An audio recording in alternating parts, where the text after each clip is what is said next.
তো আজকে হচ্ছে 25 তারিখ। আজকে আমার বোনের গায়ে হলুদ, তারপরে আইবুড়ো ভাত আর রাত্রিবেলা মেহেন্দি।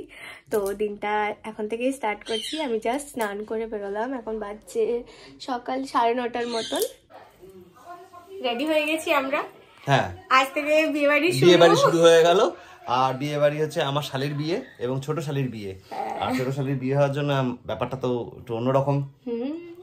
এসো আমরা এগোই। হ্যাঁ, এসো এসো, জলদি এসো। বেরোলাম আমরা শালির বিয়ে। হ্যাঁ, আজকে গায়ে হলুদ, কাল বিয়ে। তো আমরা লজে ঢুকে গেছি। আমরা যখন লজে ঢুকেছি তখন প্রায় বাজে কটা বাজবে, 10-11টা বাজবে। তো তাই আমাকে বলছে এত দেরি করেছিস, ব্রেকফাস্টও করিসনি, কিছু না। তার মধ্যে দেখলাম যে আমার বোনের ফটোশ্যুটও শুরু হয়ে গেছে, ওকে আলতা পরানো হচ্ছে। আর এরা সব ফটোগ্রাফার, এরাও আমার খুব ক্লোজ ফ্রেন্ড। তো সবাই মিলে এখানে হাসি আর কি গল্প হচ্ছিলো। সবাই এসেছিলো, জেম্মা, জেঠু, মনায়ের বান্ধবী, মনায়ের মায়ের বান্ধবী, সবাই। তুমি বড়নি কেন?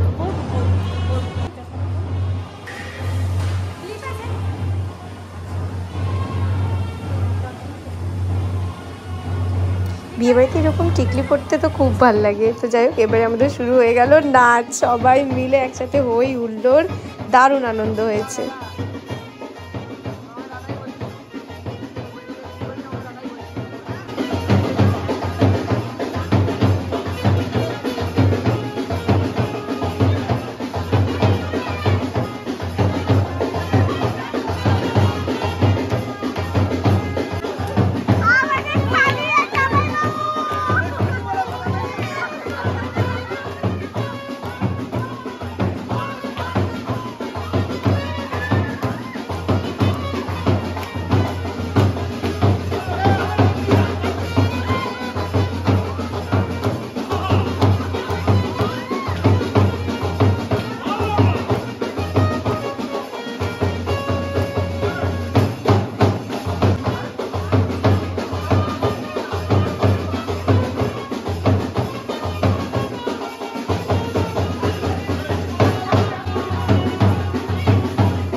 নাচ গান করে এরপরে গায়ে হলুদে বসলো আমার বোন।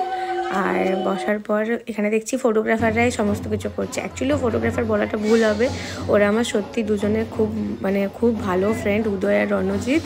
তো তারপরে এখানে মনের গায়ে হলুদ শুরু হয়ে গেছে। একটু কাম্মা কাঁদছিল, দুজনেই কান্নাকাটি করছিল। যাই হোক, একটা মাত্র করে মেয়ে চলে গেলে তো খারাপ তো লাগবেই। তো তারপরে এখানে সবাই মিলে একে একে করে গায়ে হলুদ দিচ্ছিল মনাইকে। মা, জেম্মা, মামিমা, মাসি, আর এখানে সবাই আমাদের জেঠুরা, বাবারা, মামারা সব বসেছিল। তার মধ্যে এলো পুষ্পিতা বৌদি আর পাম্পু দিদি। তো দিয়ে সবাইকার এখানে ফটোশ্যুট হচ্ছিল একটু করে। আর এই হচ্ছে আমার বাবা, মনাইকে গায়ে হলুদ দিতেই ব্যস্ত। সমস্ত কিছু করা টরা হলো। তারপরে এখানে আমরাও দুজনেও একটু গায়ে হলুদ দিয়ে দিলাম।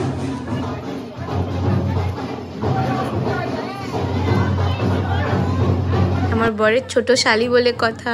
তো যাই হোক, এখানে গায়ে হলুদ টালুদ দেওয়ার পর আমি আমার বরকেও একটু গায়ে হলুদ দিয়ে দিলাম। আর তারপরে এখানে ভেবেছিলাম যে আজকে একটু মেহেন্দি পরবো, আর আমার বরকেও পরাবো, বিয়েতে তো পরেনি। যাই হোক, তারপরে এখানে আমি আর আমার বর মিলে একটু গেলাম মেহেন্দি পরতে। তার মধ্যে বাঙালি বিয়ের তো নিয়মের শেষ নেই, এই নিয়ম ওই নিয়ম সেই নিয়ম করতেই হবে। তারপরে আবার আমরা ব্রাহ্মণ, আরোই বেশি নিয়ম। তারপরে যাই হোক, গায়ে হলুদের সমস্ত কিছু করার পর বোন গেল ঘরের ভেতরে, আমাদের কুবের ঘরে বসতে হয় কিছুক্ষণ। তারপরে এখানে লাগাতে গেলাম আমরা মেহেন্দি, বরকেও ধরে বেঁধে লাগিয়ে দিয়েছি। তারপরে এখানে আমরা লাঞ্চও করেছিলাম, কিন্তু আমার যেহেতু 2 হাত ভরা মেহেন্দি, তার জন্য আমি তো সেরকমভাবে কিন্তু খেতে পারিনি। ও আমার বিয়ের সময়ও এসব ডেকোরেশন করেছিল, আর আমার বোনেরটাতেও ডেকোরেশন করছে। ও ডেকোরেশনের কাজ খুবই ভালো। যদি কেউ ওর কাছ থেকে করতে চায় তো কন্ট্যাক্ট করতে পারো, ফেসবুকে আছে কিষান ডেকোরেটার্স। তো ওখানে দেখলাম আইবুড়ো ভাতের জন্য স্টেজ তৈরি হচ্ছিল। তো তারপরে আমরা খেতে বসলাম, বড়ি খাইয়ে দিয়েছিল আমাকে। সেই মাম্পু দিদি বলছে আমারও কবে আসবে এরকম একজন যে আমাকে খাইয়ে দেবে। এত সুন্দরভাবে মাছ টাছ বেশি খাওয়াচ্ছিল, ভালোভাবে লাঞ্চ করে তারপরে গেলাম একটু আলতা পড়তে। বিয়েবাড়ি বলে কথা, একটু আলতা পরবো না? কিন্তু এখনও আমাদের মেহেন্দির জন্য গান সিলেক্ট করা হয়নি, ডান্সের প্রিপারেশন হয়নি। যাই এবারে ওখানে দেখি কি হচ্ছে না হচ্ছে। 6:15 বাজে, এখন আমাদের গান সিলেক্ট করা হয়নি নাচের জন্য। এখন তো এক হাতে মাম্পু দিদির মেহেন্দি এখনও কমপ্লিট হয়নি, অপর হাতে মাম দিদি এখানে গানের সমস্ত কিছু করছে। জানি না কি করে কি হবে। চলো দেখা হচ্ছে নেক্সট ভিডিওতে, সঙ্গে থেকো।